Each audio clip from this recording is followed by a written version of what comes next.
Shark. What's popping? Yo, y'all can hear me? Yo, we Yeah, I hear can you. hear What's you. up, What's bro? up, home? What's up, Cigar Talk? What's up, Mr. Gary? What's up, home? How you feeling? What's up, man? Talk So, to me. You got some questions so for Gary? yeah, so look, I got two questions, right? First question is, how did you feel with your first fight back? Oh man, you breaking up a little Yeah, bit. you Say it breaking up, again. bro. I said, how did you feel with your first fight coming back? I felt good. I felt strong as shit. I felt strong coming up, especially moving up two weight divisions. I felt strong and I still felt fast. A lot of people keep saying, well, he just fast. All right, now I moved up two weight divisions and put them motherfuckers on their back pockets. Now what? Yeah. I was gonna say you had a great performance, man. And then my second question is, who your top five favorite boxers of all time? Who my top five? Yeah, all time. And all time? That's hard. I don't know if I'll be Yeah. able to All give time. you that. That's hard. All right, give us three, Gary. Give us three That's then. hard. Give us We Damn, need three that's three at niggas you least. fuck hard. with. Uh, Ray Robinson, he got to go in there off Buck. Yep. Um, Damn. Yeah, it's I hard, like, man. I like. At That's least three. it's hard, dog. Cause I feel like I'm gonna do the sport of disjustice when I say what I want to say. I want to put James Toney in there. Ooh, I I like Okay, like. James I Tony. want to okay. put James Toney in there. I love his inside game. He was a dog in his inside game. Defense, Yeah, power, strength, yeah, toughness, heart. James Tony, one of them motherfuckers. yeah. He Yeah, one I of the want to put ones. James Toney in there. He one of the ones. Just one more, Gary. One more that you like. That you like. All right, I fuck with this guy. He an older fighter, but I fuck with Mildred Taylor too. Oh, that's a good pick. I Mildred fuck with Mm. Taylor. Mildred Taylor People too. forgot about Mildred Taylor, bro. People forgot about Mildred Taylar. He was a beast. See, But but all them right, that ain't was all just the my two people that I questions. fuck with though. You know what Yeah, I'm yeah. Yeah, saying? yeah, That's a yeah, good pick. yeah, yeah, Cause I fuck yeah. with Roberto Duran. He was another one that was a Mm, dog. yeah. You know what I'm saying? Like I could just like keep thinking about some people and then I be like, damn, I should have said him. Right, right. Like I feel like I'm doing this justice right now. You know what I'm But all That's saying? all right, good. But man. Your talk, man. I appreciate you pulling up, bro. appreciate you, Yes, soldier. sir. Appreciate it. All right. Yo, Gary, you know the hood fuck with my show, nigga. Oh, the whole hood is on my show. They niggas want to talk to you real quick. So I'm gonna get a couple more niggas before I Nah, let it's you all go. good. It's all All right. good. Oh, first of all, I love that James Tony pick. James Tony is a bad motherfucker, boy. Yeah, James Slim. James Tony. Tony, he was a dog. He was a dog. All right, let me get BX and then well connected. Let me get BX. What's popping? What's poppin', Brody? You hear me? What's up, my boy? What? We hear you. Gary Okay, Russell's here. okay. What's What's up, up, big so? bro? How you feeling? Uh-oh, nigga. Gary getting the calls. That Yeah. must be. Yeah, the chat was Uh-oh. saying last time they said that was Lamont Roach calling him. Nah, he ain't Oh, here you calling go. Here me. you go. Yeah, He nah. ain't calling me. Okay. So two questions for you, big bro. Two questions for you. First one, you're coming up the two weight divisions, how you felt because the fight, your speed was still there. You know what I'm saying? I just felt like maybe that one KO knockout power wasn't there because boy was a little tough. You was hitting him with some shit, but he was standing in there. I know you say you want to fight Lamont. I feel like that's a great fight for you. Lamont got a chin though, as you can see with his fight with Tank. So do you feel that when you fight him, you'll be able to put him down, or you feel like it's gonna be more so like a decision fight?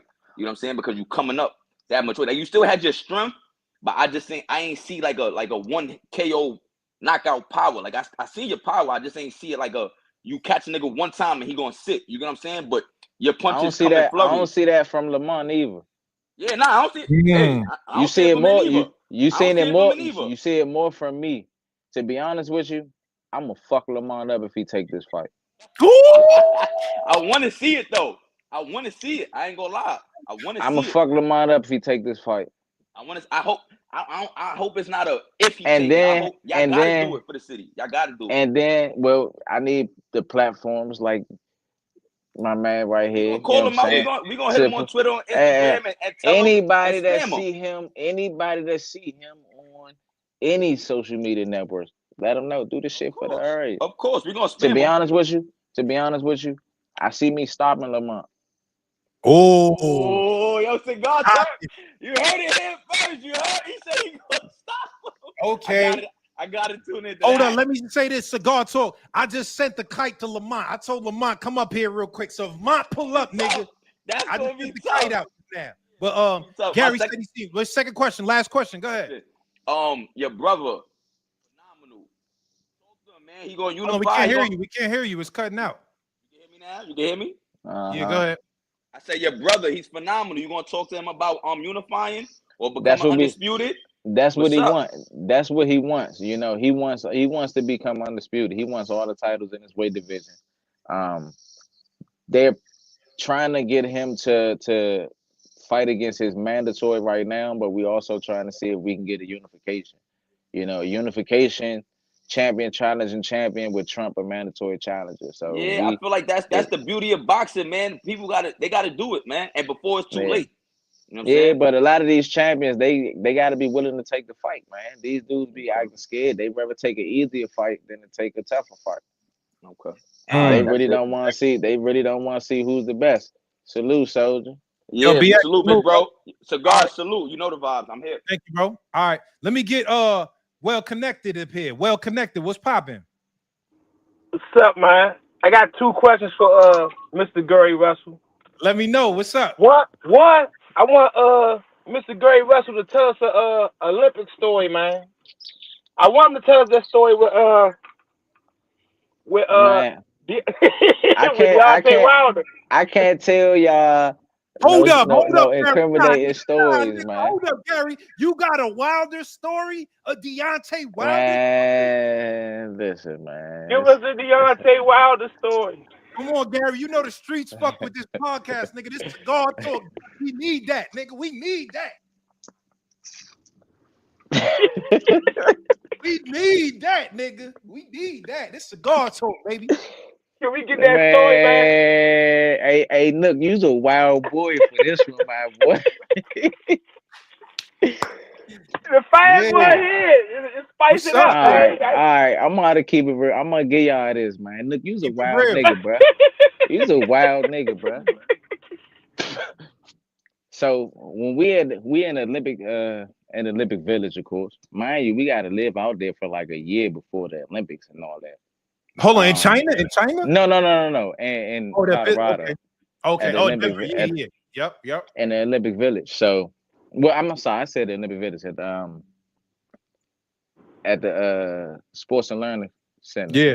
You know what I'm saying? So we up there, and me and Deontay, we were the only fighters that was put.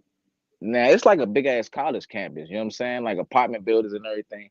But me and Deontay, we the only fighters that was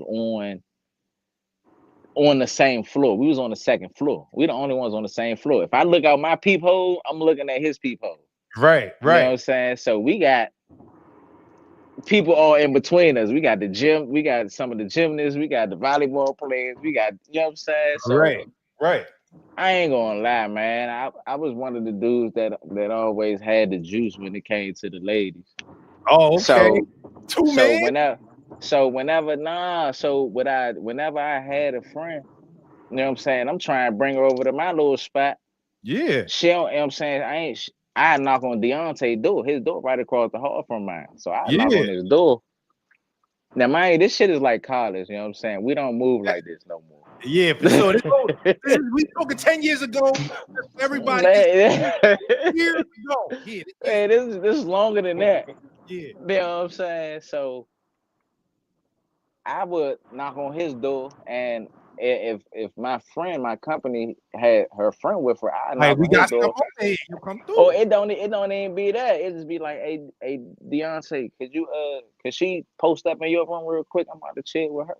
You know what I'm saying? And he'll look out for me. He'll look out for me. Interference he'll look out for me. You know what I'm saying? Now, mind you, I was a little obsessive, so I was there like doing it on the, Gary was running. Okay, the gymnasts and all that was out there. So you already Stop what you doing, man. Anyways, this nigga knocks on my door one day, like 3 a.m. He knock on my door. Boom, boom. I'm like, what's up? He like, man, I'm always looking out for. Now, mind you, the height difference is ridiculous. I'm like 5'5", 5'6". He's, you know what I'm saying? He looking down at me like, man, come on, bro. I'm always looking out for you. Like, man, can her folks stay over here with you real quick? Wow, you know what I'm saying? I pull my sword with her. Yeah. I'm like, I open the door, I look. The friend was just like badder than the drink that the like you know what I'm saying? The friend was just like smoking. I'm like, shit, yeah, she can come over here. Yeah. You know what I'm saying? So it was just, I mean, this shit was like college. So so we had co-ed bathrooms. We had co-ed bathrooms and stuff like that.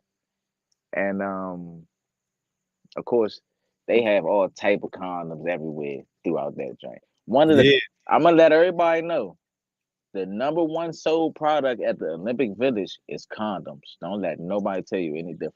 Oh, so the Olympics is they getting down over there. The number one sold item at the Olympics is condoms. Okay. So even at the Olympic Training Center, they are plentiful. You know what I'm saying? They plentiful. Okay. So So time passed. I leave out my room. I leave out my room to go get in the shower. Deontay leaves out his room to go get. I think he was going to use the bathroom or something. He like, damn, bro, what you doing? I'm like, man, I gotta go get in the shower. I just cooked Shorty. He like, what, for real? He like, oh hell no, Shorty got me bent. I've been trying to hit this joint for like 3 weeks.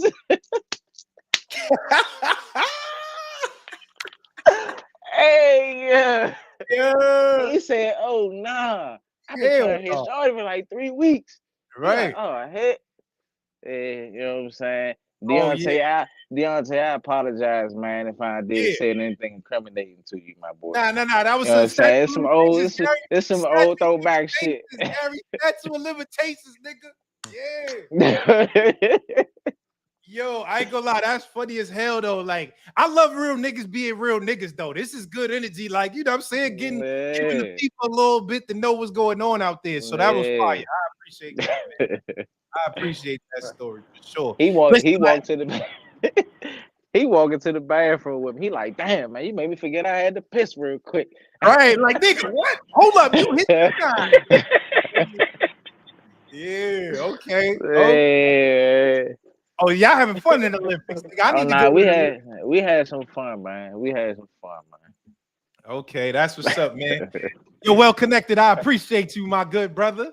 Hey, Nook, you're a wild boy. Yeah, Nook out here. All right, yo, Nook, your shit freezing, bro. Let me get one last question for Gary before I get him up out of here, y'all. One last question. Let me get EH to the stage. What's popping? Mr. Gary Russell Jr., what's up, bro? What's up, baby? How you feeling? Man, I'm good, man. How you? Man, it don't matter. As long as we breathing, you know what I'm saying? No matter how good or bad your day is, you gotta deal with that shit anyway. That's a fact. Man, salute to you, young bro, man. Holding your family together, man, because your pops had a lot of respect, man. You know what I mean? So salute to you for that, for sure. Hey, what's your big fight, man? I've been watching you for at least 10 years, and I know Leo, Abner, and Tank, they avoided you. You know what I mean? Especially Leo and Abner, man. I remember when you was trying to get them fights, man. You know what I'm saying? Mm-hmm. What's your big fight now? Because I feel like you paid your dues. I want to see you get a big bag, man. What's your big fight? Who your big fight? Tank, if he come out of retirement. Yep. Tank, if he come out of retirement. So that's it. You heard him. He want Mont too. He want Mont too. Hey, look, but I want Lamont Roach. But I'm talking about the bag, man. I mean, we already know Mr. Gary a gangster, man. Get that bag, man. You don't think Mont is the bag, EH? You don't think so? I mean, Me Oh and no, LaRoche, I don't know, because I don't know the business like that, so I don't know. He would have to tell me that. You know what I mean? Because I no, don't know the business like that. me and Lamont in our hometown would be a bag fight, but it wouldn't be that Tank. It wouldn't be that fight. Right. But nah, that's it's nobody that Lamont would be able to fight right now, other than Tank, and make the money that he will be able to make fighting me at home. Anybody in the 135, if that makes sense to you. Anybody in the that make 135 pounds. absolute sense. Yeah, no, that make absolute sense, because he couldn't even fight Shakur and get that kind of money, because it ain't. Nope. Yeah, And, Mr. Gary Russell and Lamont, and we both from our area. We both from the same area. Everybody's gonna come and support both of us. Right. Win or lose. Win or lose. You know what I'm saying? It's gonna be a big thing for the area in general. Yeah. But that's big for boxing though, because you got boxing fans like myself. Like, if even you can't make it, we gonna tune in for that. Like, that's you go. For sure. All right, yo, EH, I appreciate you. Hey, you had a spectacular performance, man. That's the only question I had. You had a spectacular performance, man. Salute to you, young bro. Appreciate it, Soldier. All right, thank you, bro. All right. Yo, Gary, I appreciate you pulling up and showing love, man. This is a fire episode, my nigga. Thank you, man. The people is definitely enjoying this. And like I said, hey, listen, Lamont might pull up. I sent them the message, so if he do pull up, I'm gonna tell Nook you know what I'm saying? Let's put it together. Listen, I ain't the type of guy that's trying to pull up and do all this. Pull up and sign this contract, my boy. All right. Yeah, I'm too physical for this shit right here. I want to get physical with people, so let's just sign the contract. Yeah. Okay. I like that, man. Yo, Gary, thank you, man. I appreciate your time and you know, you sharing your story with us, brother. Thank you, man. Man, I appreciate it, man. I appreciate everybody for tuning in. You know, once again, anybody that see Lamont Roach on any social media network or platform, tell that nigga fight Gary Russell Jr. Okay. And Deontay, my bad again, my boy. You know what I'm saying? If I put you in anything, you know what I'm saying? That don't even count. That was so long ago. All right. All right, Gary, yo, I'm gonna hit you up, my brother. Thank you, man. All right, man. Be easy, Soldier. All right, later. Come on, y'all. That was fire. We got some stories. We got the exclusive insight. Him and Deontay running 2-mans in the Olympic Village. Now, come on, nigga. Where else can you get this type of info but Cigar Talk? Hit the goddamn like button. We got 600 people in here, and I only got 250 likes. Y'all bugging out. Hold on, I gotta bring up my next. Hold on, I see a couple other people in the chat. I gotta bring y'all down though, because my next special guest is up here. I gotta bring y'all down. Come back. I'm gonna let everybody else come back. I gotta exit you out the studio though, because I got my next special guest. My next special guest. Come on, thank you. Only on Cigar Talk do you get this type of info. Come on, Gary Russell and Deontay was running 2-mans in the Olympic Village. Where can you hear that but Cigar Talk? I sent the kite out. Listen, I'm letting y'all know, to all the fans in the building, to all the supporters in the building.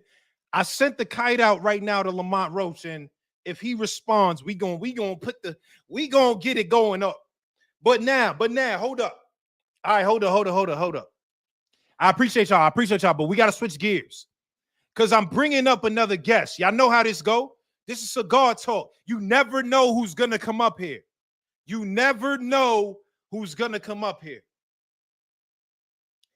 I got another special guest. And this guest right here, y'all know how I do. We bring up fighters, but it's not just about the fighters. This is about boxing and the people that move the culture. This brother right here is moving the culture. He's the GM of OTX, Overtime Boxing. If y'all are familiar, Overtime is making a lot of moves.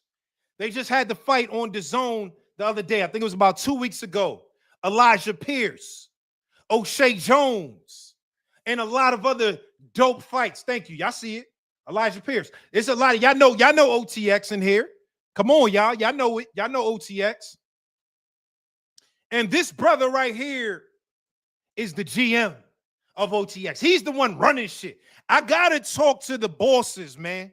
Not only the fighters. I gotta talk to the bosses that are moving this culture, that are making things happen, so we can understand how the business is run, but also so we can understand the platforms that are making this thing go. So without further ado, let me bring on my next special guest. He's the GM of OTX Boxing, Overtime Boxing. My man Brandon Rhodes is in the building. What's good, brother? How you doing? Yo, Brandon, what's up, man? Good to see you, brother. Good to see you. Good to see you. I appreciate that intro, man. Nah, for real, man. Listen, moving the culture over here. I love to see it. I love to see it. So we actually were watching the Overtime fight as a community. I was on live. We were watching the fight. Hopefully, y'all don't copyright me because we was all watching the fight together. You know what I'm saying? Hopefully, we appreciate the love. All the distribution is good distribution. All right. So let me ask you this, because there's a lot going on just in the sport of boxing and Overtime in particular. Can you talk to me about the event that just took place? Like, you know, Elijah Pierce, O'Shea Jones, a lot of the fighters that you're building up. Can you tell me about this last event and, like, I guess what it took to kind of put this thing together? Yeah, man. Look, with OTX, we've been going on a crazy run, right? A crazy pace of growth. We started from scratch 2 years ago with our first show. Now we're at 15 shows. Atlanta's always been our home, and this was OTX 15 in the A, and it was a record-setting show for us. So we sold out our biggest arena at the Tabernacle. We did over 800,000 live viewers for that event. Wow. We had what you will probably get to, but we had Bevel come in as a sponsor for the first time they've done boxing and had a ringside barber experience. Love that. Subway come in for the KO bonus. So I love when a brand can come in and enhance the innovation we're already doing, right? The money round, the KO bonus, really trying to do things different. But from a fight perspective, I mean, bro, that was a crazy show. I hope you saw it from start to finish, right? Like, one of the things that we did for this show is, you know, we implemented this new idea called pink slips, right? So did you catch that? Did you see that? I did see it. Can you explain it for the people who let me explain it. Let me take you on a journey, right? So when OTX first started, we knew that we're not going to have the same, you know, budget, the same number of fighters, the same distribution as a Top Rank, as a Matchroom, right? So we had to lean on innovation. That's all we care about, right? Is moving the needle, doing something new. And what we realized is that, you know, a lot of people started taking notice. So first it was on social, right? Like our voice was different, our content was different, our storytelling. And then we started to see that slowly became the language of boxing on the internet, right? Like people like yourself, people like us, like we're doing something new, and you kind of see the influence, right? Second, we started implementing all these new rules, smaller ring size, KO bonuses, but a money round bonus. So in the first round and the last round, it's an escalated bonus. And why is that? Because when they come out, you want to get immediate action, especially for a young prospect. If they get a money round KO bonus in the first round, that's a nice check. So right. Coming out about that action. And then the last round, if you're up and you're winning and you're dominating, you might just coast. But now you can take home some extra bread. So you're going to have action from start to finish. Hold on. So let me ask you, is it like if you win the first round, you get a bonus for that? If you win the last round, you get a bonus for that? If you get a KO anytime in OTX, you get a bonus. Full stop. It's money on the table. But if you get it in the first or the last round, that bonus basically doubles. Oh, shit. So now you're incentivized to come out hot and you end strong. Because a lot of times what happens is, you know, you get an A side, B side fight, and by the, you know, whatever, 7th round out of 10, you already know what happened. Right. Boring.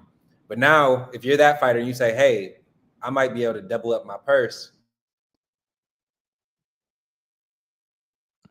Hold on, you cut out, brother. The volume cut out just now. I don't think you on mute. Can y'all hear him, chat? Or was it just me? Can y'all hear him, chat?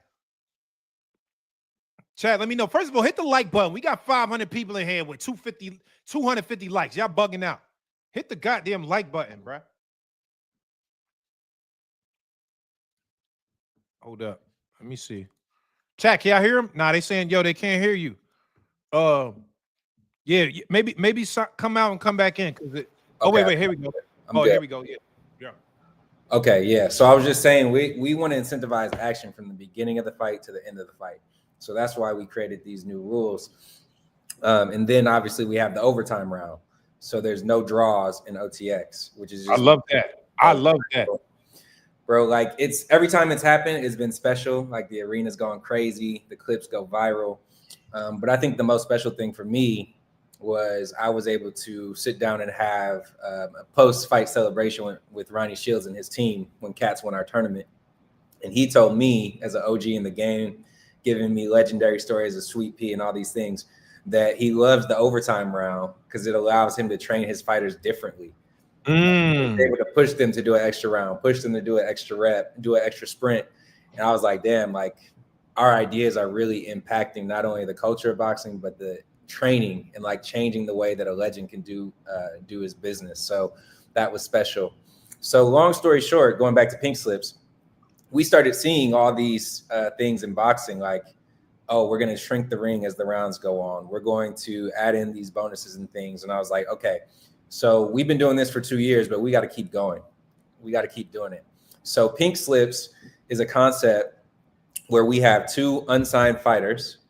For this first one, they were both undefeated, both 8-0. And they fight each other, and the winner of it gets an automatic comeback fight on OTX, and the loser can never fight on OTX again. So the idea of pink slips came from like the Fast and Furious, right? If you watch that movie and they drag race, each owner of the car has a pink slip. Yeah. They say, I'm racing you for pink slips. Right. So now I'm fighting for pink slips. So whoever wins that fight comes back, and it's a 50-50 fight. It's a banger, and it's just the stakes are so high because we're giving these guys an opportunity, or girls an opportunity, to basically get down with OTX. And that's, invaluable if you just look at what we've done for all these fighters and growing their following and making them go viral and all this. I love that. So tell me, how do you guys, I guess, come up with all these ideas? I feel like there's so many new things that are happening with the sport when it comes to OTX. And like, obviously the one you said, the most famous one, the one everybody knows, is just there's the overtime round. If there's a draw and the judges feel like, it's too close, we need one more round to feel like who's the victor. How do you guys decide as a team where it's like, all right, these are the things we want? Like, how did y'all come up with the overtime round thing? How did that happen? Yeah, man. I mean, look, I got a great team, and we're all young and hungry and thinking about these things. Like, it's our push. Overtime has always been like that. It's our push to be innovative, to be fast, to change the game. So that's just naturally how we approach everything that we do, right? Like, we never look at it and say, oh, this is how it's been done, or this is how so-and-so is doing it, we should do it that way. Quite the opposite, actually. Like, we might look more at maybe UFC or WWE or fashion or music for inspiration of different things. And part of it too is like, would a Top Rank be able to do this, right? They've been in business for so long. Like, if they did this, fans might revolt. Whereas if we do it, it's a fit with our brand. So we just dissect the sport, bro. Like, myself, Britton as well, my partner in crime, we both boxed. The reason why I started OTX in the first place is because I was boxing amateur. I picked it up in 2020. I did the New York Golden Gloves 2 years in a row. But through that whole process of like spending thousands of hours in the gym, sparring with the young pros, hearing the stories, it was just like, man, there's the path like from amateur to pro is just completely non-existent anymore. Like, the Olympics has lost a little bit of relevance, at least in the US. And it used to be that way. If you were a gold medalist, like, you were a star, right? Yeah. Boy, Sugar Ray, Muhammad Ali, going all the way back, you were just automatically a star. And that's not the case anymore. So I felt that, we could be that pathway to helping these young fighters tell their story and become known and become a star. But we just sit in the whiteboard in the room and just ideate and cook and just think of ideas, like all the different elements of boxing. Like, we want to try open scoring, right? Like, we want to do different things to keep the judges accountable. Like, we have a lot of ideas, and some of these ideas aren't even new. It's just about having the courage to execute it. Right? But the overtime round I think it's pretty simple. Like it's just I'm fans of all sports: basketball, football, soccer, etc. Yeah. In basketball, there's no draw. In football, there's no draw. And in boxing, when you have this mega fight, like think about Canelo Triple G won, which I believe Triple G won, by the way. But if you think that fight, everyone's deflated in the audience after that whole build up, months and months of press tours, training, going to battle, a beautiful fight, and then everybody leaves pissed off. Yeah. Just imagine if you had an overtime round, what would happen? The arena would shake, like it would go crazy. Right. So that's where the idea came from. It's just simple, like being a fan of other sports. Like every time a draw happens in boxing, nobody's ever happy. Right. I've seen it.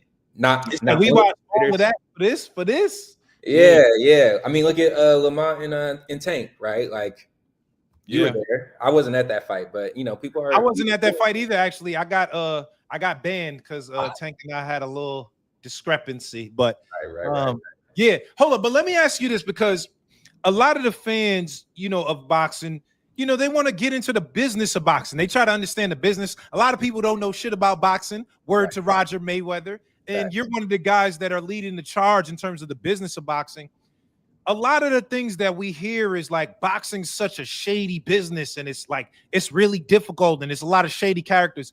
Can you speak to that? Just the business of boxing? Do you find that, you know, it is really like the jungle and the shadiness? Like, do you guys experience that as well?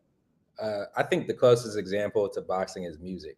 So if anybody knows the music business, is very similar, right? In basketball, that's where I, spend a lot of my time. I worked at Gatorade. I'm in the marketing department for 5 years. I've been at Overtime for 7 years. So 5 years before we started boxing, I was here. So I've been in basketball, football, all the other sports, and there's way more structure, right? So there's standard contracts, there's collective bargaining, there's, go to college, go to the pros, tried and true pathways of becoming known and becoming a star. Agents have to be certified, right? So there's all of these barriers to entry into those sports. Now you're still going to have those things, right? Oh, a kid who's special, like coming up, their uncle or their cousin or whoever might attach, and you have that thing to deal with. But generally at the pro level, it's a very organized and easy to understand system with, if you get drafted in this position, this is your rookie contract. If you do well and you get to the All NBA, this is your contract extension max. Like all that stuff is just known. Set in stone already. Right. Whereas in boxing, there's none of that, right? There's the state commissions, state by state, which have rules. There's obviously the sanctioning bodies, but there's a lot less barrier to entry to get into the business. So if you're a guy with some money, no matter how you got that money, you might be able to sign fighters and create a stable or be a manager. So they might not even know the business themselves. So when you're dealing with people who don't understand certain things about the business, then it becomes really difficult. Right. So that's a lot of the, that's why people say that a lot. I mean, obviously there's just, shady people in any industry. But I think it's a lot of people who haven't had experiences in a professional setting that are in, because there's not a barrier. Got you. The chat, the nature of my chat, they make jokes on everyone that comes up. They say that you look like Terrence J. How do you feel about that? I've heard that one before. I'll take it as a compliment. I've heard a lot of different things. I've heard when I used to hoop, people say Russell Westbrook. Oh, Westbrook. Okay. I don't see that one as much, but yeah, I'm cool with the Terrence J. Terrence J. All right. Well, let me ask you this, because I think one of the most interesting things, with you kind of building your stable, I see right behind you, I believe that's Leanna Cruz. Yeah. You have Elijah Pierce. You have O'Shea Jones. Yeah, how do you? Yeah, there goes Elijah. Yep. How do you decide who is, fit for OTX? Where it's like, all right, we want to sign this guy. How do you decide that as a company?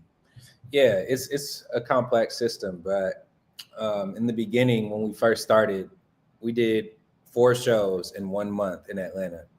So all the boxing people, because I'm fresh to boxing at that time, said I was crazy, and I didn't really know that, how much went into it. And then I realized, okay, I am crazy to do 4 shows in 1 month. But the reason we did it was because it had to be a tent pole. It had to be something that people could pay attention to. And we got the sponsors to pay attention. We got we got to deal with the zone. We had 4 sold out shows in a row. And by the 4th show, I had to turn my phone off because so many people, celebrities, athletes, politicians were hitting me up. And I was like, I can't even say no. Like, I got to turn my phone off. Right. So that first year was a luxury because we didn't sign any fighter to a multi-fight deal. So we made 50 fights for over 4 weeks. And we could basically test and see like who's really like that. Who does the audience gravitate towards? Who moves tickets? Who has the skill set? So actually, Leanna, actually everyone in this background behind me. So Leanna, O'Shea, Scoob, and Pierce, the Wolf. I like Kurt Scooby. That's Kurt Scooby? Yeah, Kurt. That's Kurt Scooby. Yeah, we like him. All right. Yeah, and then who's up here? That's Gio Marquez, Dante Lane's over there. So we were able to basically get a visual on everybody, see how they fight, see how they react. And then we signed a select few out of that first run of the 100 fighters that we got to look at. But those were all, majority of them were 50-50 fights, like really tough, just good fights. Yeah. So then we selected maybe 8 or so. But then going from there, I think of it as a multi-pronged approach, right? So first and foremost is like, can you fight? I mean, that sounds obvious, but sometimes it's not that obvious, right? So I have not only myself and Britain, but my team. I have a great matchmaker, a future Hall of Fame matchmaker, I believe. We know coaches and we go to gyms all across the country to basically understand, like, are there diamonds in the rough? Who can fight? And then, we do this thing called the Proving Ground, where we set up sparring events in different cities where we're able to see, talent that you might not know of. Like Makai Phillips, who just fought in Golden Boy, he fought at the Proving Ground. And I saw him and I was like, this kid is nice. Like, we haven't signed him, but he's on the radar of somebody that's interesting, right? And then he just did his thing on Golden Boy. So that's one of the ways we do it. And then there's just your resume, right? How many national championships have you won? How many, what are your accolades, right? Have you won an international tournament? Have you won a world tournament? This is more so for someone coming out the amateur. Yeah. And then you add on all the other things. So do you have a community, a social following already that we can amplify? Do you have a good personality, right?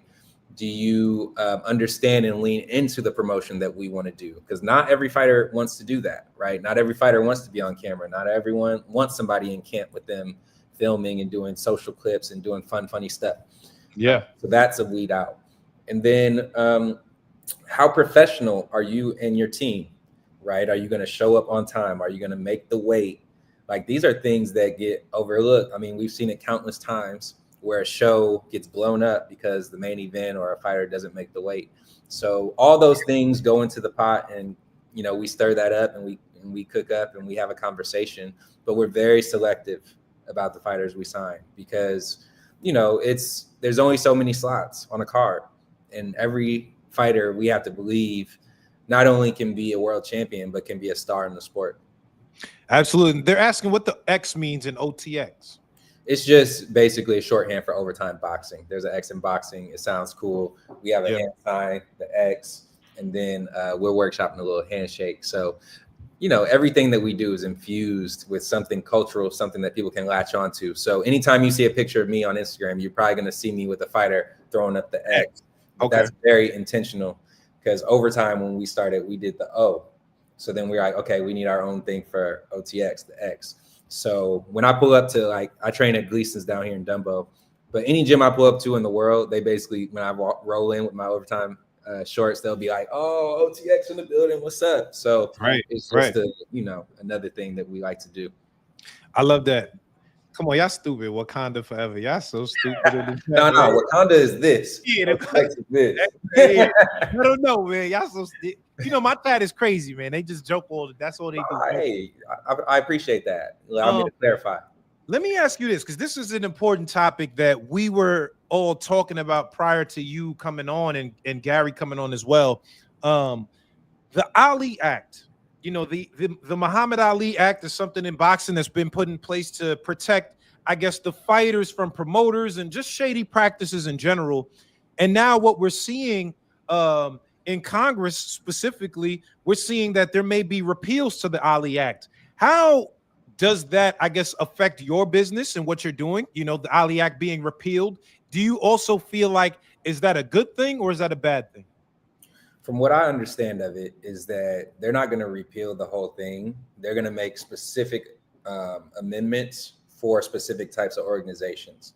So for promoters like myself, like Top Rank, like Matchroom, I think it's going to be standard procedure. Like, right, the promoter and the manager should be separate, which is a very good thing, right? Just incentives wise, the manager is able to negotiate for the fighter. We're able to negotiate on our behalf.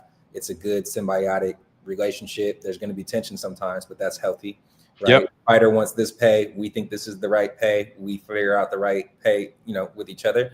And that's how it should be. Again, more so like akin to basketball. You have an agent and you have a team that has a budget and you work out the right salary. And if you don't have the right salary, you can go somewhere else. So I think that's a healthy structure. Now, from what I understand of this, what TKO is pushing is to create a separate, what they're calling a UBO, Unified Boxing Organization. So that allows you to have your own belt. That allows you not to be governed by the current sanctioning bodies, right? So I think that TKO getting into boxing, first of all, is a good thing. I think when smart people are getting into a space and investing in it, and creating more content, more opportunities for fighters, that's ultimately positive. And that shows that we're on the right path, right? So I think that's good. But I think it's a completely different structure and model, and it's going to be more like the UFC and less like standard boxing promotion. So yeah. I'm not going to say it's good or bad, but I'm going to say for us, it's not going to change the way that we do business. We're still going to work with managers. We're still going to work with the sanctioning bodies. You know, this is, I mean, it's the most obvious thing I could say, but people want that green strap. You know what I mean? Like Muhammad Ali had it, Sugar Ray had it, Floyd had it. People want the WBA, WBO, IBF belt. O'Shea has the IBF world title. Tiara has the WBC world title. So, you know, obviously there is confusion for a fan of having four bodies, you know, who's going to fight who, who's the champion, who's the interim. There's confusion, but ultimately that's where we want the fighters to be, is have an opportunity to fulfill their lifelong dream of being world champions. Do you feel like there's ever a place in a position where OTX would have their own belts, given, you know, these changes being made to the Ali Act? We did a partnership with the WBC in our first year to make an OTX WBC belt, which was fire, and our fighters love it. But it was more like a trophy than like a sanctioned title. You know what I'm saying? And then we did the tournament last year at 154 pounds. So we had, you know, implications with the WBC in that tournament. But I don't think we're going to go the route of like TKO and try to have a closed ecosystem, because I want, you know, I just watched JoJo and Regis last night at 140. Like I want my guy Breon Gorham to fight one of those guys, right? So if I have my own closed ecosystem, then it doesn't really make a lot of sense. And I don't have the budget or the money to go sign 300 fighters like TKO probably does and just create a closed thing. And what I think they're going to do, look, it's going to be fan friendly because they're going to be all tough fights. Yeah. I think if you're a fighter like Julius Barlow, who we just signed, who was a world level amateur. Oh, y'all signed Barlow? Y'all signed him? Yeah, man. We signed Barlow with Top Rank. With Top Rank. It was he remind me like a young Teofimo a little bit. He's got some Teofimo in him. I sparred him too, bro. He's got some Teo. He's got some, I said Willie Pep.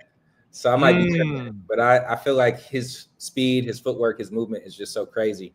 But a kid like that, who's a special talent coming out the amateurs, who probably should have been an Olympic gold medalist, which is a different conversation. But a kid like that, like, what's the incentive to go to, you know, a TKO type of route? Because now you're 0-0, and then you're just thrown into the fire into all these 50-50 fights. And your career could be over, you know, 3-4 fights down the line. Like it's just a different model. Like you still have to, even though our product is action-packed, good fights, you still got to develop fighters to get them to that point where they are ready for that. So I believe in competitive matchmaking. I mean, if you watch Julius's pro debut at the Garden on Top Rank, he had a really tough opponent, actually, like a 2-0 guy who probably, if he was moved by a promoter, could get moved. Like he could probably be like a 15-0 type of kid. Yeah. So we believe in competitive matchmaking, but I'm not going to just throw him into a 50-50 fight on his pro debut. It makes no sense. Like let him develop, let him get some experiences, see different looks. And then, yeah, we're going to move him quick and he's going to be ready to challenge for a world title, earlier than most. Now, can you explain to us, what do you feel like it takes to become a promoter? Because we got guys in here. We have all type of people in here. We got fans. We got boxers. We got people of a business mind and business ilk that are maybe like, you know what? I want to become a promoter. How do I do that? What do you think the steps are? What does it take for somebody in here if they wanted to become a promoter? Yeah, I was on the lucky end, so to say, because I was already at Overtime, a company that is known, has a brand that's recognized, that has funding. So I was able to, get Overtime on board to start a boxing promotion. And at the time, I was a boxing fan and a participant, but I didn't know the business. So I've been learning the business through mentorship, through on-the-job training, through hiring a good team. But if you're starting a promotion from scratch, I mean, first of all, you have to have some money, right? Because to become a licensed promoter, you have to, work with the state and get licensed. You have to put up bond money, which can be like 10 grand. But outside the money aspect, there's not a high barrier to entry. But to do club shows locally, it's not cheap, right? And then it's hard to make a margin if you don't have really good sponsors. So it's not easy. But if you have a vision and if you have an eye for talent, you can do it. And a lot of promoters these days, what they do is they're just very good at spotting kind of that diamond in the rough talent early, attaching to them, spending a little bit of money to develop them, but then partnering with a larger promoter, right? So we have some fighters that are partnered. And then, like I just mentioned about Top Rank, like we were able to sign a fighter with Top Rank from scratch, which has never been done before. So that's been a benefit to us, is good relationships. When I came into this business, I didn't say, hey, I'm about to take out everyone. Like, I'm coming for your neck. That was never the plan. It was, we're going to be additive to boxing. We're going to bring a new fan base to boxing, and we're going to work with everybody so that boxing is going to be better. So that's been our thought process, and that's helped us because people have been very collaborative with us. Yeah, I love that. Can you tell me about the girl behind you, Leanna Cruz? I feel like she's got a lot of potential. I've watched some of her fights before. Very tough individual. She liked to get in there and fight. That girl a fighter, but also, if we're being honest, she's an attractive woman too, right? Like she can, if you see her social media, she's like, when she dress up, she's dressing up, but she's also a fighter. Can you talk about her and her potential? Leanna's a superstar. She's already a star, but everyone doesn't know it yet. So her last fight was probably the craziest performance I've ever seen in my life, up close and personal, because what you have to realize about her is she's really a hooper first. And then she started boxing not that long ago, like comparative to most people, they start when they're a little kid. So she was just an amazing athlete, and she just learned so fast. And she's one of our most skilled fighters at this point. She can switch hits. She can really do it all. So when I saw this fight, it's basically she set up for a world title afterwards. We had her against a really tough Mexican opponent who was a come forward type of opponent. So what I expected Leanna to do is use her beautiful boxing skills and her footwork and move around the ring. But in the first round, bro, I'm sitting ringside and she like falls over. And I'm like, what happened? Like, did her foot get stepped on? Did she trip? And I saw like a little grimace. I thought maybe she sprained her ankle. I was like, damn, like this is not good. It comes out the second round and she's just standing there in the pocket, catching and shooting and banging with this girl. And I'm like, what is she doing? Does this for 10 rounds straight, bro, against literally the style of that fighter, straight Mexican style, banging and doing really good. But it just going to war. And Leanna wins, a beautiful performance, amazing viewership on that fight for us. That was our record at the time. We just broke our record. But then I go in the ring and she's like, bro, I heard a pop in my knee. And she actually just got surgery. She posted on social, but she tore her ACL in the first round. Oh, shit. So she fought the whole fight with 10 rounds with an ACL tear. Wow. 10 rounds and won and looked good doing it. And, she's Puerto Rican. She's from, the Philly area. She, she has the look, she has the swag. We just had her announce on our broadcast for our last fight. So she's really just the total package. I couldn't be more excited. We're wishing her a speedy recovery. But when she comes back, she's going to be ready to get that strap. And then I see her as unifying the division, being undisputed, and just being a star and ambassador of the sport. And she's Puerto Rican, correct? Correct. So okay. You got to bring her to New York, bring her to Puerto Rico. Oh, yeah. Sure. So tell me this, what do you think it takes to be a star today, right? Like, how do you build a boxing star? Que lo que. What does it take to build a boxing star? I mean, I would like to think that, we have the tools to do that, right? Like we are what modern boxing promotion looks like. I think traditionally you would just go to Vegas, because you can get a site fee, or go to a casino because you get a site fee. So for us, it's really about bringing boxing back somewhat, I wouldn't say to the hood, but to the hometown, right? So what we try to do is go to markets where we can be the biggest show in town. So Atlanta, we're the biggest show in town. Houston, we're the most consistent biggest show in town. San Diego, we're already one of the biggest shows in town. But we work with the fighters in those areas so they could organically build their fan base up, right? So they can go from a 1,500 arena to a 5,000 to eventually a 10,000. So that's important. Like fighters need anchor markets, and it can be multiple, but they need anchor markets where they could really move the needle. Then 2 is, for us, social media, obviously PR, things like this, but really social media is our superpower. So we have the fastest growing accounts on all of social. We did 6 billion video views last year on social media. It's insanity. Like we're the largest on TikTok. So we're able to amplify our fighter story, because you might not know somebody, but if you connect to them or connect to their story, you're going to attach and want to watch the fight.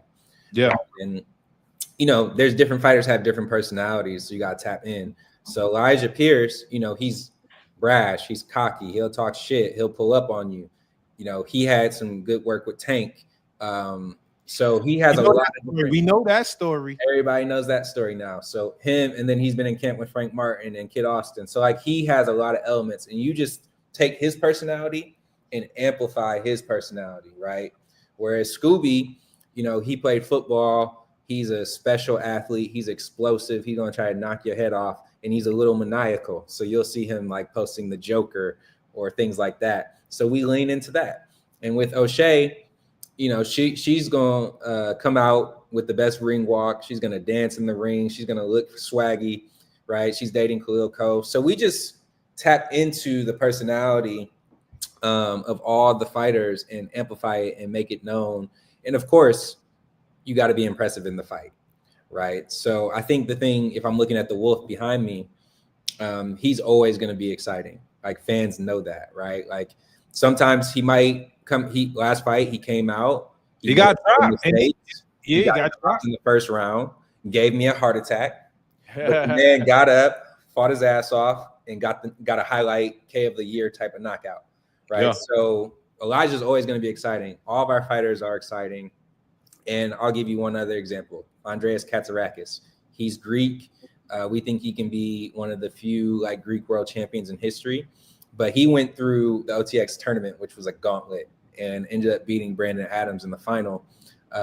So he's not necessarily a loud, in-your-face, shit-talking type of person, but he's just a damn exciting fighter. Like he's going to be in your face, all action, winning big fights. And we're getting some real interesting calls for him right now at the 154 division, which is stacked. So I'll let you speculate on who those people might be. Okay. Yeah, that is 154 is one of the best divisions in boxing. Exactly. Let me get this question. Brandon Ferguson says, yo, Naj, I might have missed this, but can you ask Brandon about the possibilities of OTX working with Turkey? Obviously, Turkey Al-Sheikh is shaking up the boxing world. He's working with all different promoters. Have there been any talks with you guys and the Turkey Al-Sheikh camp? Well, we partnered when they came to LA with the Crawford show. We were a part of the team doing some of the marketing and promotion and social media work, and that worked really well. But I think, ultimately, Turkey's been great for boxing. I'm a big fan of what he's doing. I love seeing the consistent high-level matchups, and we just need that right fight to work. And of course, why wouldn't we want to work with them, right? So I think Katz is a perfect example of somebody who's right there.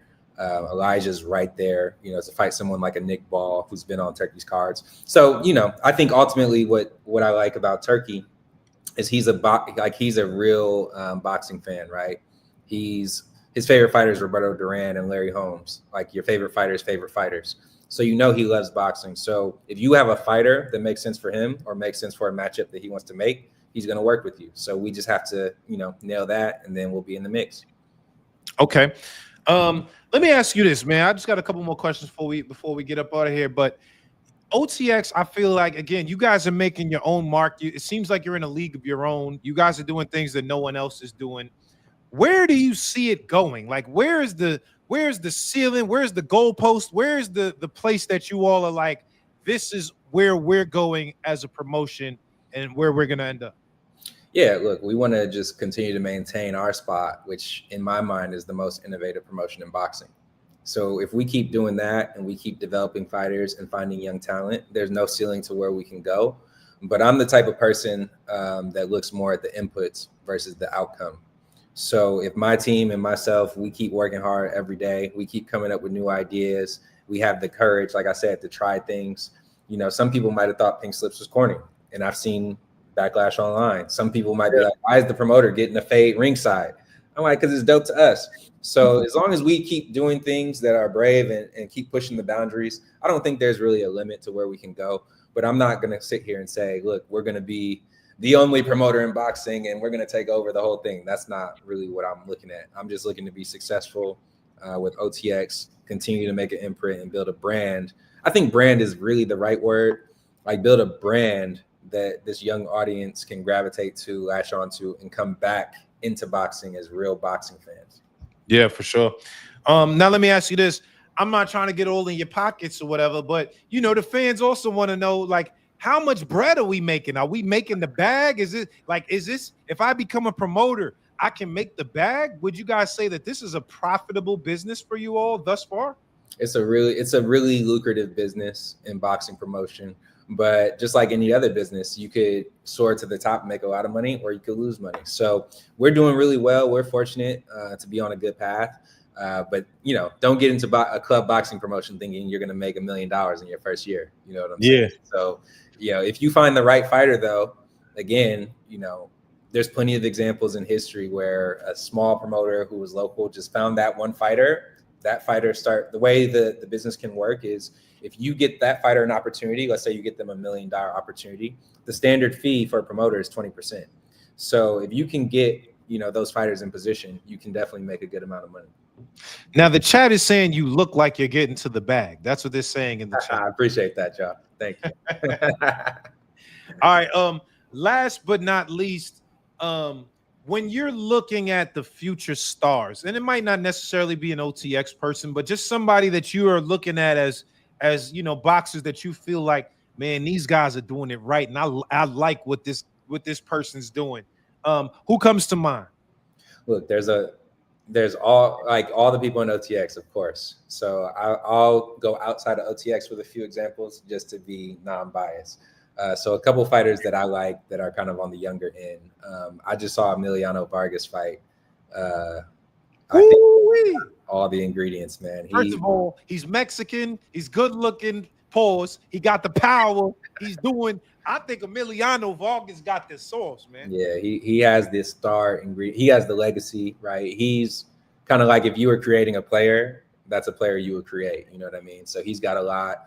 The one obvious answer is Abdullah Mason. He's just, again, some people are just exciting in the ring. Like, Emiliano and him are very different in terms of personality.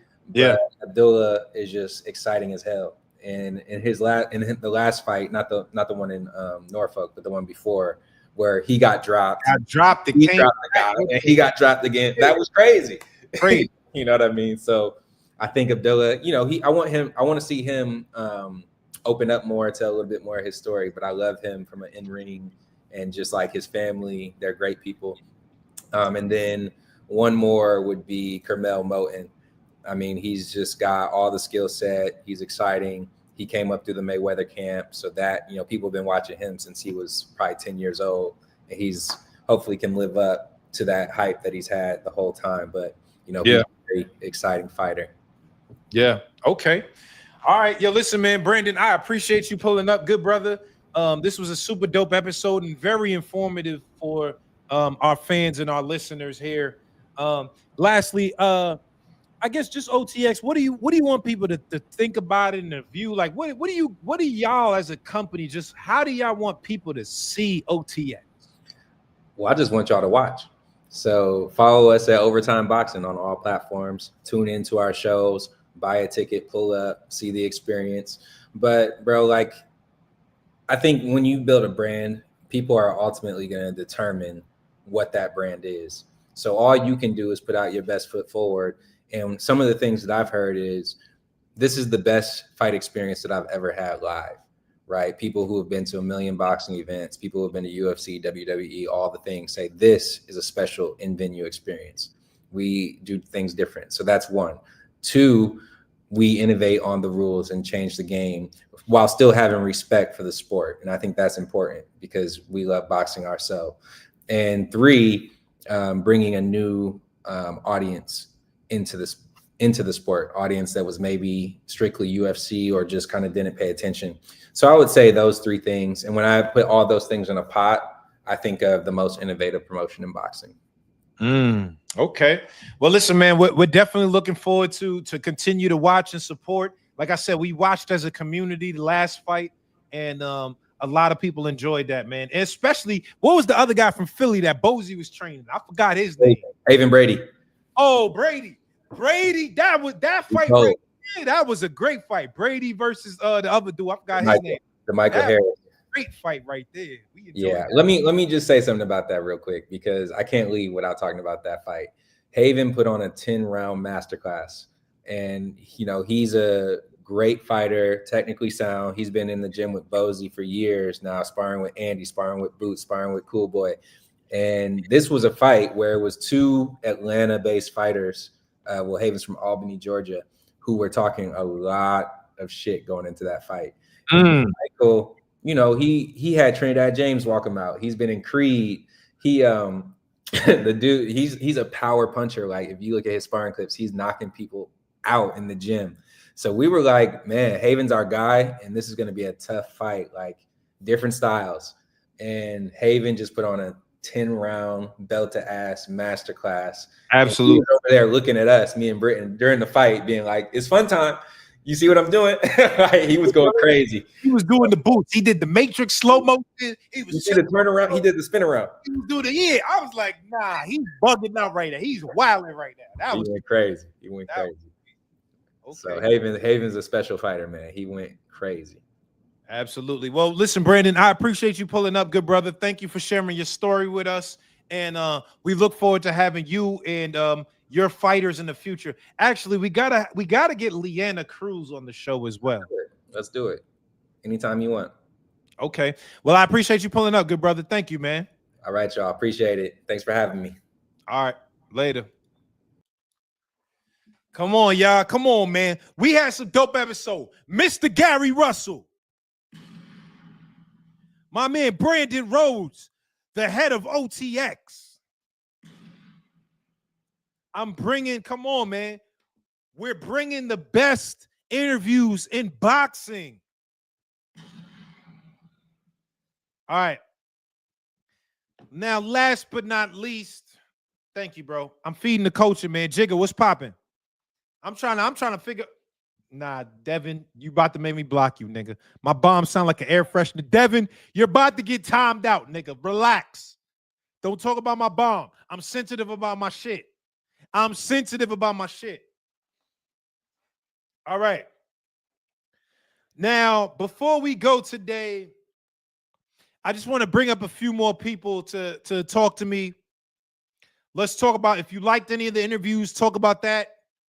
Let's talk about Regis Procre and Jojo Diaz.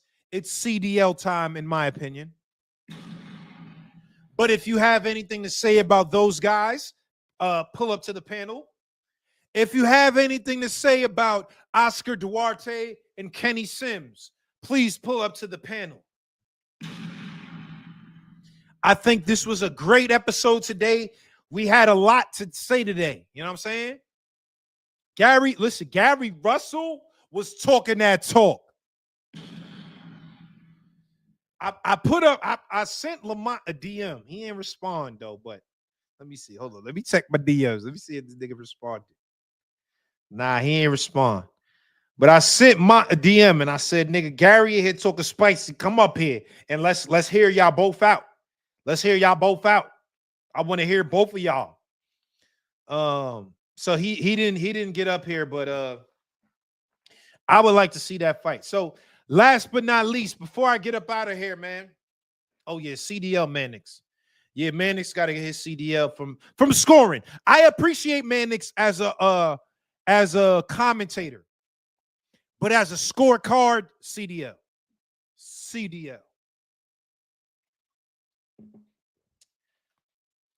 Hey, yo, chat, Naj put all his T-shirts with his hat on. Yo, Lulu, don't make me fry your ass, my boy. Don't make me fry your ass, my boy. That's kind of funny, though. I ain't gonna lie. Who's the MVP of the chat so far, though? Who's the MVP of the chat, y'all? Bomb sound like my morning breath. Damn, David, chill, bruh. Chill, bruh. CDL time. I'm trying to figure out who's the who said Timu Terrence J is crazy. Y'all wilding. All right, let me put the Pawn, you been up here cooking too, Pawn. Salute. Nigga said not Pawn. All right, let me get my last couple people before I get up out of here. I hear my girl up here. Babe, what you doing? What you doing, babe? Okay. Let me bring up my last couple. John, what's popping? My boy John in the building. My boy Angel in the building. All right, let me bring my last couple up here, man. Let's talk. They saying Alexa. Babe, they saying Alexa again. Naj got a corduroy hat on in the summertime. Yeah, nigga, shit smooth though, nigga. Just us, baby. Naj hair is Velcro. It comes off with the hat. I ain't gonna lie, that's crazy. Shit come off with the hat is nasty work. Naj AI girlfriend, she don't talk back. Babe, they saying you don't talk back. You want to come say something for the chat? You don't want to? She doesn't want to talk to y'all. I don't know. I try to get her to talk to y'all. She don't want to talk to y'all. You know what I'm saying? All right. Let me drop this last link. Come on, man. They're calling me Manti T.O. You know who that is? That football nigga that was pretending he had a girlfriend? Can you come say something for the chat so they know you real? No, come closer. They didn't hear you. Babe, come closer. They said I gotta they want your old lady to get on the camera. Babe, you want to get on camera? No. She said no. They said nah, she's cheating. Babe, you cheating on me? They say you cheating. She said no. Okay. All right. They said show your pinky at least. That's They said show your pinky. I ain't gonna lie. Yeah, Manti T.O. is nasty work. They said, Alexa, come closer. Don't prove nothing to these suckers. Thank you, David. Babe, can you come say something for the chat, boo? Nah, they can't hear you. You got to come to the door. Nah, you laying down? Yeah, she said, nah, she ain't coming to the door. I ain't gonna lie. I try to get her. Naj got that paper and he connected. She ain't crazy. Come on. Listen, nigga, you know, nigga lit, boy. Don't fuck around. Nigga lit, boy. I ain't regular. I don't be talking about money on public, but yeah, me. A nigga ain't, you know what I mean? Yeah, man. Don't get it fucked up. Nigga doing all right out here. You know what I'm saying? Nigga doing all right out here. And that ain't boxing money. Be clear. That ain't boxing money. A nigga been doing all right out here. Be clear. Nah, she ain't listening to you. She don't respect you, but another man she respects. Stay woke. Babe, they say you don't respect me. They said because you ain't coming to the door, you don't respect me. You respect another man. That's what they said. All right. Let me drop the link in the chat one more time. Let me hear a couple of opinions before we go. And let's talk. Regis Jojo Diaz, Kenny Sims Jr. versus Oscar Duarte. Link is now in the chat. The link is now, the internet says you're worth 35,000. I'm sorry, my brother, I'm worth a lot more than that. You might want to times it by at least 5, at least. I'm out here, I'm doing all right out here, you know what I'm saying? So, you know what I mean? I'm worth more than 35K in my account. But let me get to the callers. Babe, they said I'm drinking alone. They don't believe that you're real. Yeah, she don't be drink. She ain't drink. She's on a fast right now. So, all right, 175. Oh, no, I'm not more than that, brother. My account is all right. All right. Let's get to my callers. I want to talk. Let's talk Regis and Jojo Diaz. Let's talk Kenny Sims versus Oscar Duarte. Let me get Brandon to the stage. Brandon, what's popping? Hey, can you hear me? Yo, loud and clear, brother. What's going on? How about now? Can you hear me now? Loud and clear. What's going on, brother? How are you? What's up, champ? Good to see you, man. Yo, first of all, salute to the 444 in the background. That's one of my favorite albums. I love that album. Yeah, man. Jay-Z's my guy, man. I'm sure you probably met him. Yeah, a few times. Yeah. I've been around Hove a couple times, man. And yeah, Hove is my guy too, bro. I got you, man. Yo, tell you got to stop pocket watching, man. It's nasty. Yeah, they want to know how much a nigga making and all of that. It's crazy out here, man. But tell me, how did you feel? Did you see the fights this weekend? Let's start with the main event. Oscar Duarte versus Kenny Sims. Did you see the fight? I watched both fights last night. I thought Sims did a good enough job, like jabbing, keeping him at bay. He was trying to do that Shakur on the ropes work, and it didn't turn out well for him. Oscar's a bigger puncher than Zepeda, man. So you could see by his eye, I think it was his left eye that was like almost shut. So yeah, I mean the scorecards was what the scorecards were. It was a great fight though. I thought that Oscar probably pulled it out though. Yeah, I agree. Did you think it was close though? Did you feel like it was a close fight, or you thought Oscar definitively won? No, I thought it was close. But it's once again, it's about like, what do you like? Do you like boxers? Do you like someone that's always coming forward? Do you like someone that's jabbing and moving a little bit? So it just depends on who the judge is, you know. Now they're saying we look related in the chat. Do you think so? Hey man, listen, I'm in North Jersey, man. Maybe I'll bump into you one of these days, man. Okay. I'm in Jersey too, man. We might bump into each other. I was at Trader Joe's earlier. You know what I'm saying? Might see you at Trader Joe's. Yeah, man. Funny enough, I live in Edgewater. I saw Eric Adams in Edgewater one time at the Trader Joe's. Okay, shit, we damn near neighbors then. Yeah. Let me ask you this: where do you feel like where does Kenny Sims go from here? Do you feel like his stock dropped, or do you feel like he's still in the same position?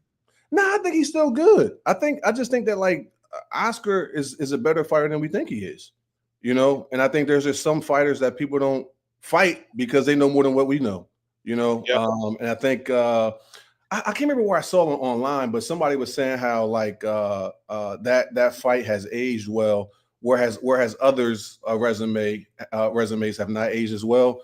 As you look up, like I think it was a Jojo Diaz. I think it was a Devin Haney, right? Devin Haney. Like, if you look at his resume, like that fight last night was a good fight, but the Prograis fight. But you could tell that they're both at the end of their career. Was it long in the tooth? Yeah, long in the tooth. Hold on, let's get to that fight because I also said Ryan's win against Duarte aged well because Duarte looked like a motherfucker. I ain't gonna lie, he looks like he's giving anybody at 140 some trouble.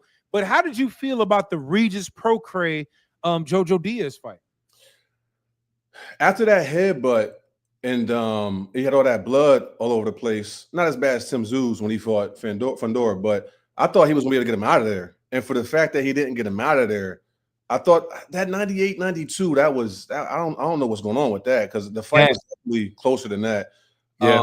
I thought it was a draw, maybe. I mean, yeah, it had to be a draw just because of like how bad Diaz was.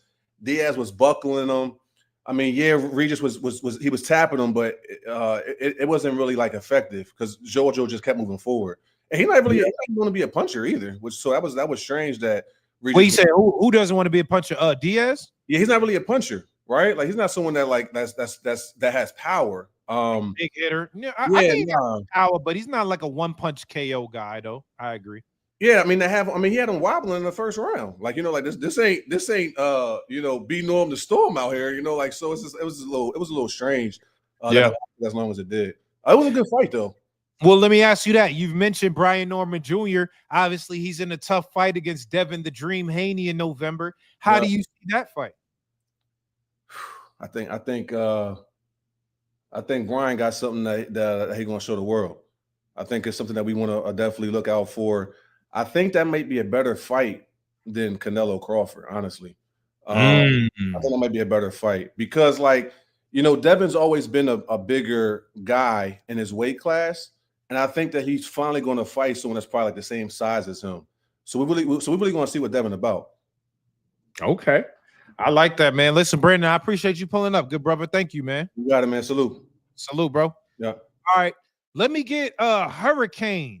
Let me get Hurricane to the chat. What's popping? Stop playing, man. Oh, nigga Kendrell. Stop playing, man. Stop playing, man. Nah, this Kendrell in the chat. You already know what it is. You already know what it is, man. Hey, Najee, you one of the best at it, bro. But listen, I ain't finna sit up here and talk about you. I'm gonna talk about this boxing, Najee. And what I want to tell you is this, Najee. Them fights this weekend, excuse my language to the chat, that shit was ass. That shit was weak. That shit will never get put on. Hold on, why you saying that, Kendrell? You ain't like Kenny Sims versus Oscar Duarte? Come on, man. Come on, Kendrell. Kenny Sims versus Oscar Duarte. You wasn't that shit was ass. Why you saying that though? Why? Because again, them guys both, even Oscar Duarte that has been on the big stage versus Ryan Garcia, still need to develop. Kenny Sims still needs to develop. And people don't understand when I say it takes time in the sport of boxing. It's a brutal sport. So yes, you're going to take wear and tear throughout your whole career, but everybody is not elite. And it's starting to show when we used to have them arguments. Shout out to my brother. He know who he is. I'm not saying his name on your channel. Yeah, absolutely. But at the same time, is what me and you both was trying to describe to the people that wasn't hip to this boxing knowledge. Everybody ain't elite. Everybody ain't good. Everybody ain't great. You still need to develop. I wanted Kenny Sims still to develop. It ain't time for this type them lights. Val calls Shakur Stevenson Bright Light Stevenson for a reason. That bright lights is for a reason, and we understand that. Now, I don't. Man, come on, man! Don't make me get started. I turned the nah. Come on. Let me ask you this, Kendrell. You wasn't impressed by Kenny Sims. You ain't feel like Kenny Sims showed a lot in that fight, though, even though he's old. Nah, he's not ready, bro. And again, as much as he showed, as much as I appreciate him being able to show his talent, I got a lot of things I would be ready to work with him on, let alone his coaches should be understanding that. And again, I'm not mad at myself, but I take guilt as much as I hate the situation on forcing David Morrell into that David Benavidez situation.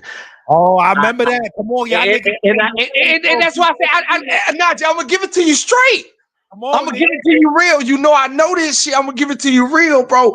And I know that I should not have ever forced the boxer into anything that I don't feel like they're ready for, and I don't feel like certain fighters are ready for those certain lights. It's the reason why OG Val called bright lights what he calls them, because it's not for everybody, and it takes time. I'm not saying you can't get there.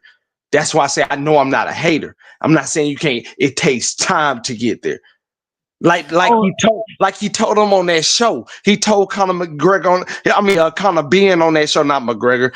Shout out to Conor Ben and McGregor. But he told him, he said, "How long you been boxing?" Since I was 7. It that means a lot when you have been boxing from the time you've been able to walk 5, 6. Yeah, he said it ain't gonna be enough because it ain't gonna be enough. It's a difference. It's a difference. You got to get to that level. And you know that about music. Not trying to tell your business, but you understand that about music, my brother, that I respect a lot. You understand that. You know what I'm talking about, because you're not just finna sign an artist on what he has did right now, but what he can create in the future. Hold on, let me ask you this, Kendrell. How do you, if you had to grade Kenny Sims' performance, are we saying, is it an A level? Is it a B level? Is it a C level? I give him a 76% because, again, it's a lot of things that he needs to work on before he feels like he Tank Davis under those lights. People can talk crap all they want to. Can you really show up when them lights are shining? And that's why they have a problem with Floyd Mayweather. That's why they got a problem with Rocky Marciano. That's why they got a problem with the greats that ain't never lost under them lights. Because, again, you're not always prepared, and you understand that, Najee. I really didn't even want to talk about, but I just want to come up here and tell you, nigga, you one of them ones. You will. Hold up, don't leave yet. Cause I got 2 more questions for you. Don't leave. What's good? How did you feel about Regis Procre and JoJo Diaz, though? I feel like it's a fight that should have never happened, and I'll tell you why, Najee. The fight shouldn't have never happened because, again, you're displaying skill sets that doesn't matter. We have seen these skill sets be beat over and over and over and over again. So both of these guys should have been matched up with upcoming opponents that's trying to get a title shot. Don't put them against each other. But, again, I'm not in that position. So that's just my opinion. You ask my opinion, I'll tell you. You put those guys, they are gatekeepers. You don't put them against each other. You put them against the guys that want to fight next for the title. But since they put them together, how I break the fight down is this. I knew for a fact JoJo Diaz would come with the pop. He's going to come with an inside fighting game plan. Regis Prograis is going to go off of dictating whatever you bring to the table because, again, he don't know how to adapt. So the fight played out exactly how I knew it would. Whoever lands the most, whoever displays the most, meaning displays, they are throwing more shots, they are putting more punches out there, then that's who will win the fight. And from my understanding, Regis did that. So, and what I seen, Regis did that. Yeah, JoJo Diaz had his moments, but it wasn't enough to overcome the fight, if that makes sense. Yeah, I got one more question, Kendrell. First of all, let me tell you, the chat is saying you look like J.R. Smith. How do you feel about that? I love it. You know what I'm saying? That's a millionaire. Didn't he play with LeBron? He know LeBron personally. Why they always got to talk about somebody? See, if I got on it, you know what I'm saying, then it'll be a problem. You know what I'm saying? It'll be a problem, Najee. I've been there, got on one of them, and you know what I'm saying? But they could, hey, listen, I'm a millionaire if that's the case. Shout out to JR. He doing stuff. Najee, you do your stuff, man. Salute to you, brother. You know what it is. All right, yo, last question, Kendrell. Last question. How did you, I know you a Shakur Stevenson fan. How you know, SS Shakur's performance against William Zepeda? Shakur went out there and did exactly what I asked him not to do. He went out there and did exactly what I asked him not to do. I asked Shakur Stevenson to go out there and box, use his jab, be behind the jab and create. He went out there and fought another man fight. Yes, he beat him at his fight, but he didn't, because again, as Terrence Crawford told you and told the reporters after he fought Edward De Los Santos that Shakur Stevenson won the fight, no matter if you feel like he ran or not. I had a homeboy. I ain't gonna say his name, but he a homeboy. You know what I'm saying? And he told me straight up, he was like, man, Shakur Stevenson better not be out there running. Shakur Stevenson better not be out there running. And I told him straight up, even if he runs, Even if he runs, you know what I'm saying? As long as he wins, that's all that matters. So Shakur Stevenson went out there, did everything I asked him not to do, and still won at another man game. How great is Shakur Stevenson? I'm going to leave it at that, Najee. Now, how great is my fighter, Najee? SS with the owl on his chest. You know, man, I ain't even going to do it. Shout out to him, man. Shout out to that young man. You know what it is. Yeah, I appreciate you pulling up, bro. Thank you. You already know. Love, bro. Keep doing your stuff. All right. Nah, my nigga Kid Drill turned up, son. I ain't gonna lie. My son Kid Drill out here turned up, boy. My son Kid Drill out here, man. Sunday service. Sunday service. That's a fact. All right, let me get to a couple more before we get up out of here, because I gotta pee, nigga. I've been drinking down Julio for the last couple hours. I gotta pee, nigga. So I'm gonna get to last couple people in here before we get to it. Let me get my boy Trap, my son Trap, Leanie in the building, Queen's finest, my nigga Trap in the building. What's up, Trap? Yo, I can't hear you, nigga. Hold up. Wait, say something. Oh, I hear you now. Yo, Trap. We met the other day. Where we met at? We met the other day, but it was mad shit going on, so we didn't get a chance to really talk for real. My nigga Trap. It was at the press. It was at the press, bro. I popped up on you at the press, and I ain't really want to do too much because you was talking to Mike Competent too. I ain't know if you had some little business game plan. You feel me? I had to like, nah, let me let bro finish. Do what he do. We gonna chop. Nah, I appreciate that, my nigga Trap. When you pulled up, I said, "Oh shit, my nigga Trap here," because you be showing me love, nigga. I appreciate that for real, bro. Nah, gangster. But I'm gonna tell you this though, Naj. You getting old, bro. You getting old. I'm getting old. I'm getting old. Yeah, because we spoke about this 2 lives ago. You getting old. You forgot about the $20 that you sending out to the #1 commenter. You getting old. It's all right. It's not old. It's just the schmoolio, nigga. I'm just on the schmoolio. You know what I mean? You know what I mean? You can see it. I went Yo, out. Trap, why your shit, nigga? Your shit is your shit kind of low, nigga. Is it low for y'all or do y'all hear him? I feel like shit kind of low or something. Let me know. Let me know if I'm low right now. now. Talking to Coppinger. Yeah. Mike Coppinger, my boy, bro. Mike Coppinger, my boy. I was definitely chopping it up with Coppinger. Hold on, say something, Trap. Let me make sure I can hear you. I'm low right now. You can hear me? Nah, they saying you low, bro. It's kind of like muffled or some shit. Let me jump back out and I'm gonna come back. All right, yeah, come back. All right, let me get B. That's Leon in the meantime. Yo, Trap, I'm gonna get you back up. B. I keep saying that's Leon. I don't think that's the way he said. He told me to say it another way. B. That's Lee 1. I don't know. Let me ask him. My nigga, it's my nigga for the UK though. What's popping, Notch? Be the sly one. Like, right. Be the sly. Bro, that other guy's right, man. Maybe y'all getting old, you know. Yeah, maybe, nigga. Be the sly one. I'm 36, nigga. You know what I mean? Give me a break, nigga. Be the sly one. My bad. All right.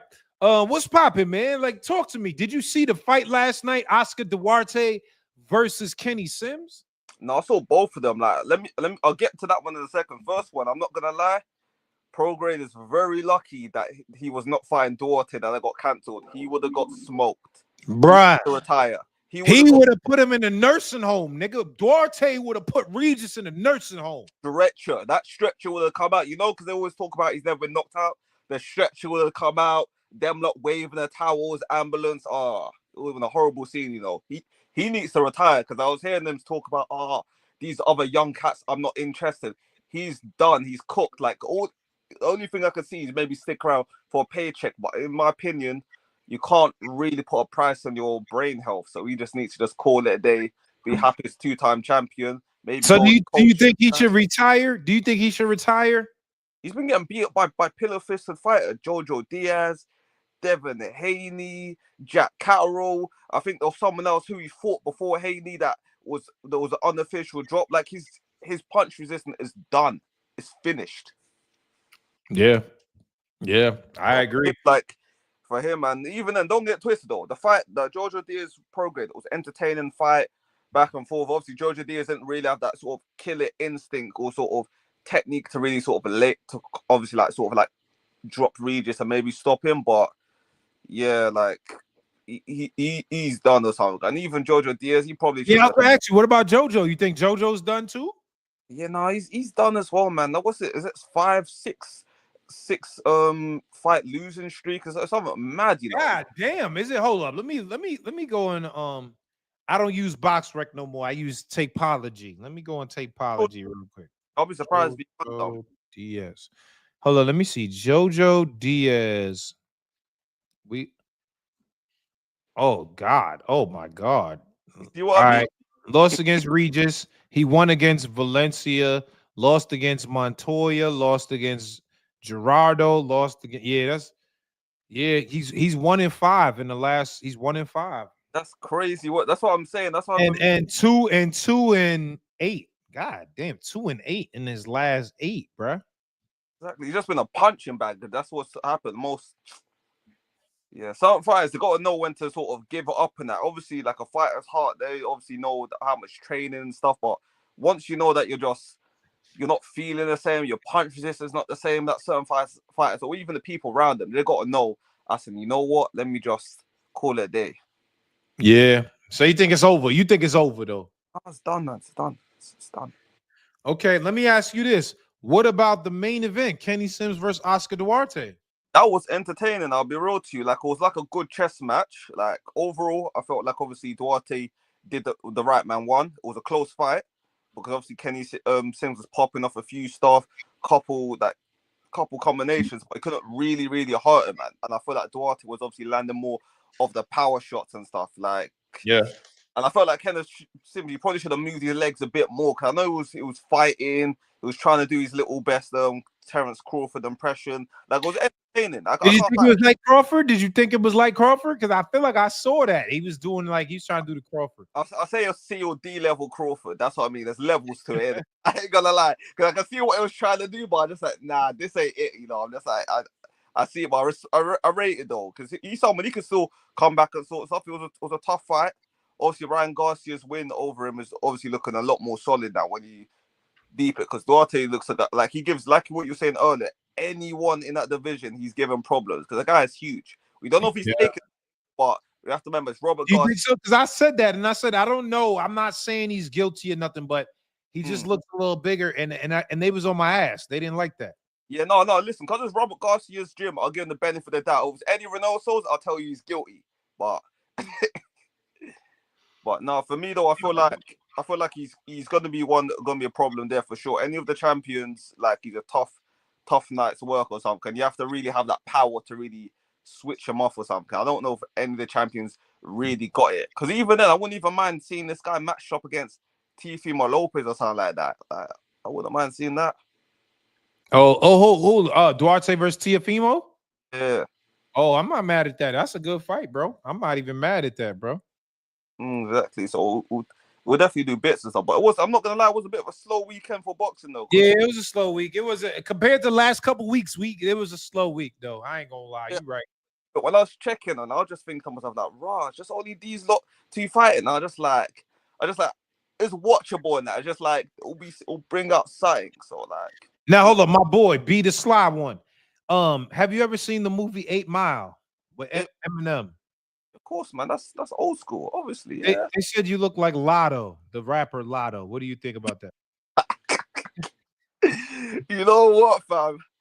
What can I say? Apparently, the rapper Lotto was getting paid in that film, so I just must sure that I get paid.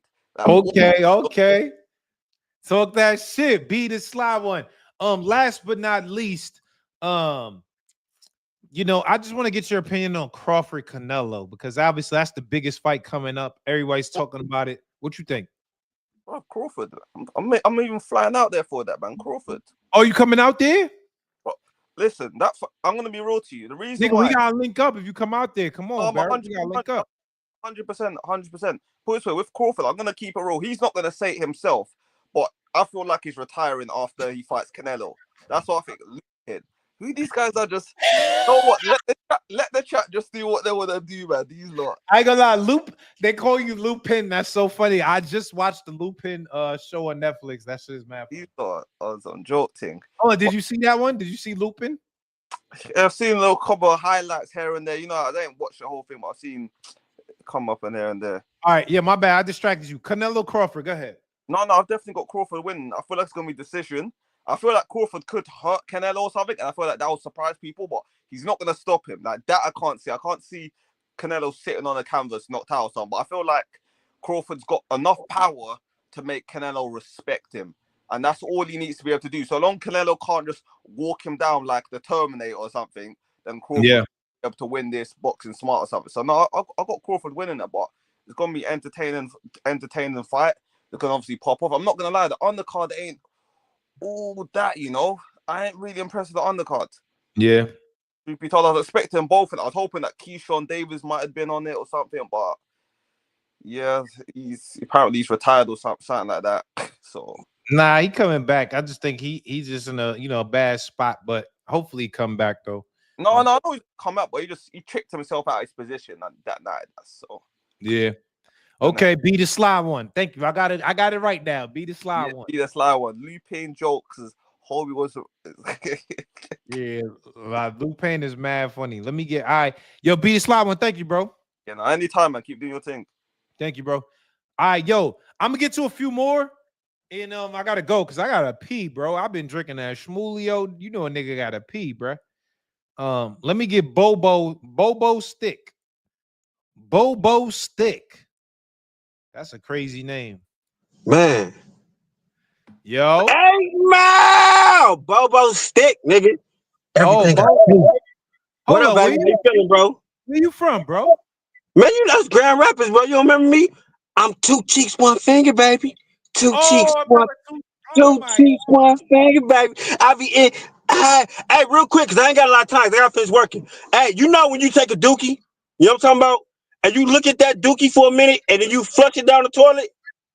Hey, I don't know if Regis will ever see this, but Regis Progress, sir, I'm sick of seeing you get your ass kicked.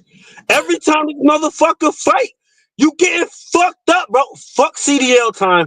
Regis is, bro, look, you did your thing. I respect you. He was a great fighter, bro. But I'm sick of seeing you get fucked up, bro. Fuck that. They've been beating your ass. Whites, blacks, Mexicans. Well, we're gonna flush him down the toilet and let him be done for a while. Hey, go try what he said he was gonna bare knuckle, right? Didn't he say he's gonna bare knuckle? Go bare knuckle some shit. Hey, Regis the one. Remember when I was talking about getting his finger and wiping the boo-boo and getting it on his finger? Regis one of them niggas that do that shit. Hey, he don't understand when. Stop fighting, Regis. You done, bro. You done, motherfucker. Hey, also, can I say Clarissa Shields had a great fight? Because I don't know if I ever got to say that out loud. And, hey, what's Pretty Boy Vargas? What's that boy name? You know what I'm talking about? Oh, Emiliano. Emiliano.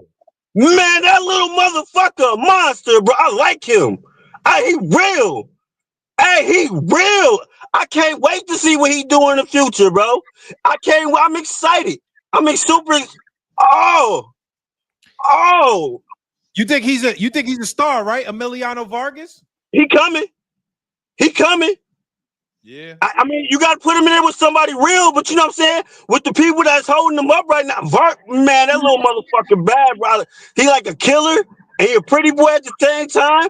I like him. I like him a lot. He nasty, right? Yeah, he one of them guys. He one of the next ones up. I like him a lot, bro. I agree. Hey, do you agree? Hey, do you agree that Regis needs to stop fighting? Yo, it's CDL time, bro. CDL time. He's done. Bro, he done. He done. I got slob. Look, it's so I got slob on my cheek, bro. Hey, Regis, bro, his head like I don't. Hey, I gotta go. No. Hey, next time Regis get ready to fight. No, Regis. No. Yo. I'm out, bro.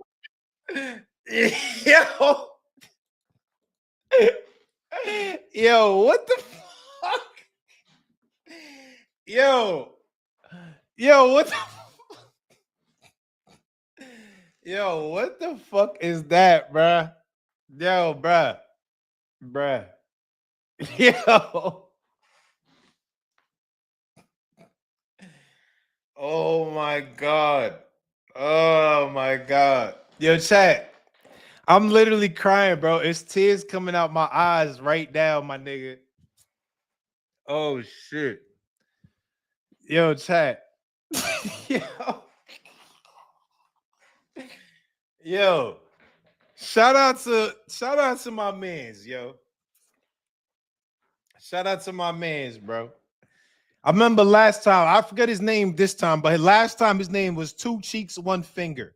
And that's a crazy ass name. But this nigga right here, bro. Yeah, man. Yo, salute to him, bro. I ain't gonna lie. That nigga, yo, bro. I don't even know what to say, man. That guy right there. All right, let me take my last. He gotta be bad. Yo, that nigga, man. I don't know. I don't know what to say, man. But I'm appreciative of all the love from everybody, man. From everybody that pulls up. I'm grateful and I'm appreciative, bro. Yo, listen, I ain't gonna lie. That nigga right there. Oh, man.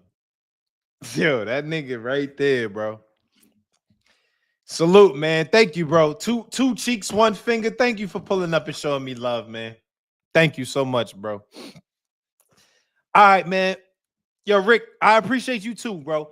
Let me get my last caller because I gotta go pee, man. My girl out here, I gotta go pee. It's a lot going on right now. We've been on for 3 hours. Let me get my last guy, man. My boy DV Use. This is my boy right here, though. DV Use be showing me love, man. This Delonte West of Cigar Talk. This is my nigga right here, man. I gotta show him some love because he showed me love. DV Use, what's popping? What's going on, Najee? I'm trying to clear my tears as well, bro. Yo, that nigga is like, I don't know, man. I don't know, but thank you. Thank you for coming up and supporting me, man. Seriously. Yo, yeah, but let me. But yeah, I'm here. I'm here. You know what I mean? Delonte West, man. Let me get started, man. They call you Delonte Southwest. Southwest. I'll take the Southwest, man. Because the West. All right, let's get started. Let's get started. Tell me, did you see the fight yesterday? Regis Procre versus Jojo Diaz. Did you see the undercard? Yes. I saw everything, man, and I quite didn't think Regis and Jojo needed to be in the ring together. I don't think they needed to be in the ring together. Like, it was just, to me, it was like whoever thought it was a good matchup, it was a mismatch to me. Just to, like, I don't know, like, their styles wasn't like, it didn't produce what I think boxing needed in an undercard like that, like in the undercard. Oh, what you feel like was missing? What was needed, you feel like? I just felt like I didn't feel like Jojo, I didn't see the urgency that he needed in order to, like, if he's going to be back out here boxing and trying to get his name back up, there was no urgency in his part. And from Prograis, it's just like, he got that I'm here, I think I'm gonna always be here type of aura, no matter what way I win.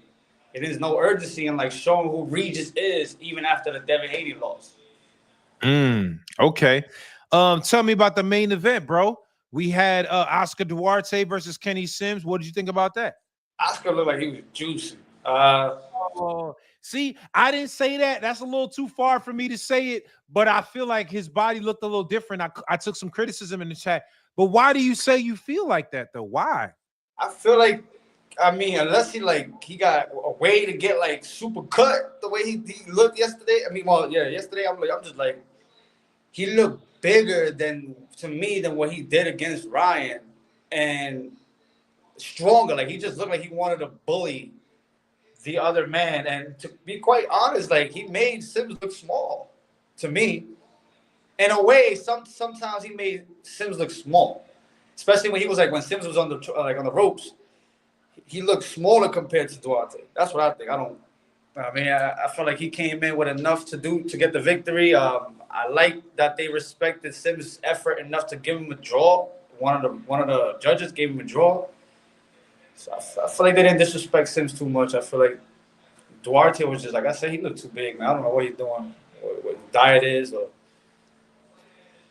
Hold on. Do you feel like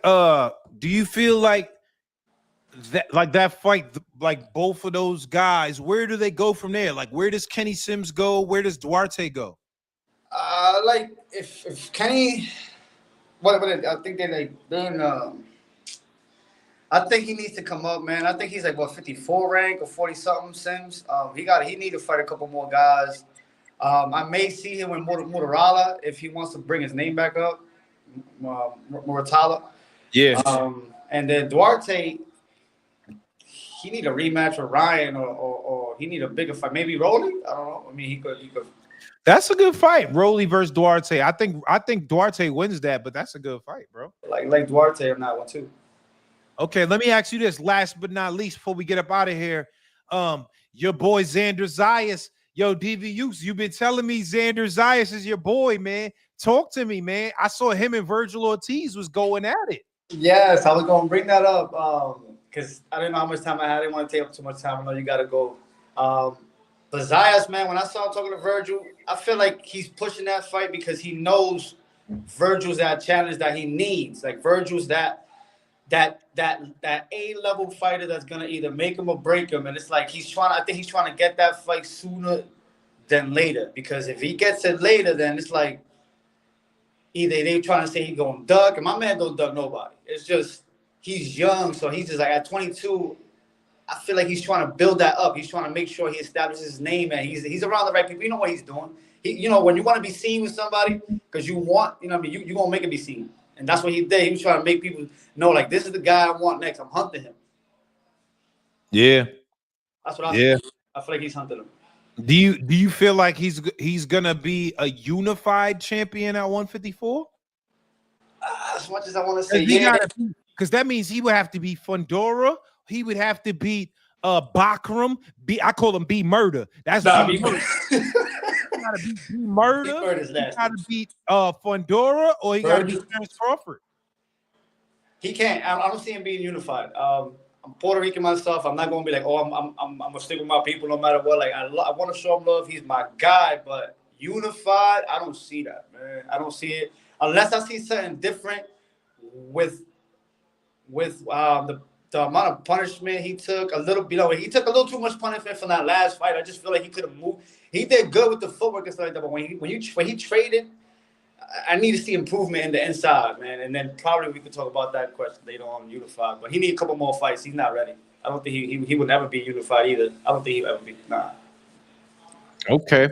All right, bro. Well, I appreciate you pulling up as always, man. Thank you for supporting me, man. That means a lot. Seriously, bro. Thank you for supporting me, bro. Thank you. Thank you for giving us that bridge, man, to everybody else, the coaches, the fighters, everybody, man. Thank you. All right, salute. Salute. All right, let me get my last guest, man. My boy Trap Leany, man. Let me get Trap back. My boy Trap back jumping, nigga. Trap, what's poppin'? Trap back jumping, nigga. Trap back jumping, nigga. What's up? What's the word, Yo, Trap, I was trying to tell you before we cut off. I was saying, nigga, we met recently at the spot, and I was like, oh shit, this my nigga Trap. It was mad shit going on, so we didn't get a chance to really bust it up for real. But I appreciate you showing me love and pulling up, my nigga, for real. Thank you, bro. Nah, you taller than I thought. I said, this nigga Trap my height. I'm 6'3". I'm 6'4", nigga. I said, this nigga Trap. Like, oh shit, this nigga Trap. Gangster, bro. I'm 6'3" with it. But what you call it? I hope you still doing that joint for September, because I'm gonna be there. Oh, you gonna be out there? Yeah, okay. I'm gonna be all there. Right. So if you still I'm gonna put all the information out soon. For sure. So you feel me? We definitely gonna link up. Hopefully Remy there too, because I seen Remy when at the press conference that day too. You feel me? Yeah, for sure. So tell me, man, what you think about the fights, man? Let's start with the undercard: Jojo Diaz versus Regis Procray. All right, cool. I'm a little off it too. That's what I was saying to you earlier. I'm a little off it, so I'm gonna tell her how it is. That to me, that's some golden boy bullshit. Them niggas should have never been in that ring together, son. Yo, them niggas should have never been in the ring together. I'm like, JoJo and fucking Regis? And then Regis out here getting noodles in the start of the fight. Like, nah, it was atrocious, gang. Atrocious. I don't even know how they say he won. Fuck it.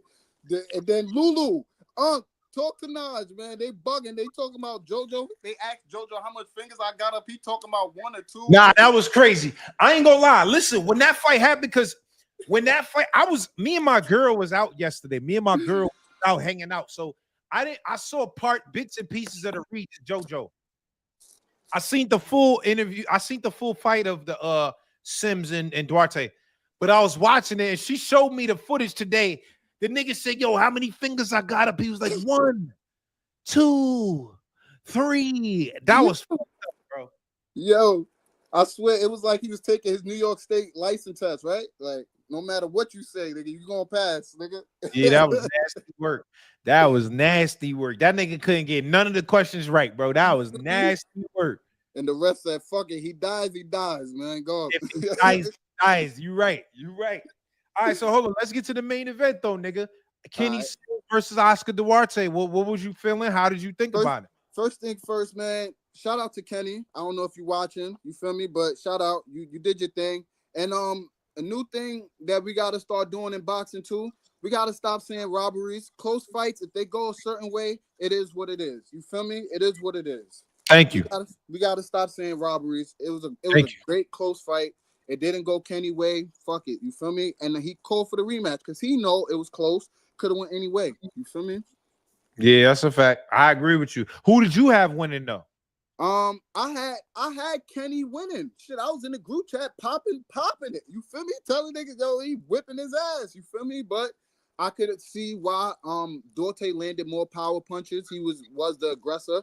I do feel like Kenny started way too fast. He should have just been more patient and boxed and didn't have to stand in there and try to trade with him. Like the last homie was just saying he was showing the little signs of Crawford with it. You feel me? But I feel like he should have just kept moving a little more. Like just put on a clean display of boxing. I had Duarte winning, but I'm not mad if anybody had Kenny up by a round. You know what I'm saying? I'm not mad at that because it was a close fight and there was a lot of swing rounds in that fight. Okay, but I'll say this. The last 2 rounds, though, that's why I say, nah, Duarte, he took it in the bag. You feel me? He sealed the deal. He sealed it. The last 2 rounds, he sealed that shit. He sealed it. So, yeah. Okay, yo, Trap, let me ask you this before we get up out of here. Do you like Sundays at 2 p.m. when I do the live, or should it be later? How do you feel about the time? Listen, man, nobody's bigger than the program, nigga. All right, let these niggas know nobody's bigger than the fucking program. Whatever time you doing it, real ones gonna tap the fuck in, nigga. Yeah, niggas don't ask Drake why you drop every other season. When he drop, you gonna bump. Shut the fuck up. Tune in. Tune the fuck in. Yeah, that's a fact. Now you right, my nigga. Yo, listen, link up with me when you in Vegas for this Crawford shit though. Link up with me. Most definitely, Mud. Appreciate you always sharing your platform, my nigga. Keep doing your Likewise, thing. man. Thank you for supporting me, my nigga, for real, bro. Seriously, that means a lot to me, bro. For real. Thank you, bro. You know the vibes. Safety, gangly. Queens get the money. All right. Yo, man. I really appreciate everybody for pulling up today.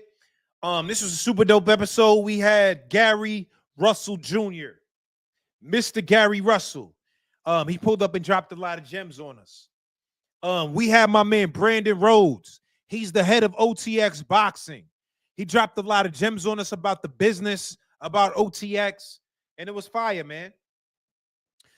Next week, I got a special guest. Nod's drinking Kool-Aid. Dude's rolling cigarettes. This is crazy. Yeah, Trap did look like he was rolling a cigarette, but nah, I ain't drinking no Kool-Aid, nigga. I ain't drinking no Kool-Aid, nigga. You see what it is, nigga? Don Shmulio. And I put the little ocean spray. Shmulio mixed with the ocean spray, bro. But I appreciate the live today, man. I fuck with y'all niggas. Seriously, man. Thank you very much for supporting me. Thank you very much for showing love. And I'll be back next week. I got some special guests next week. Special guests next week. I'm going to let y'all know right now. My special guest next week, he's going to be a star.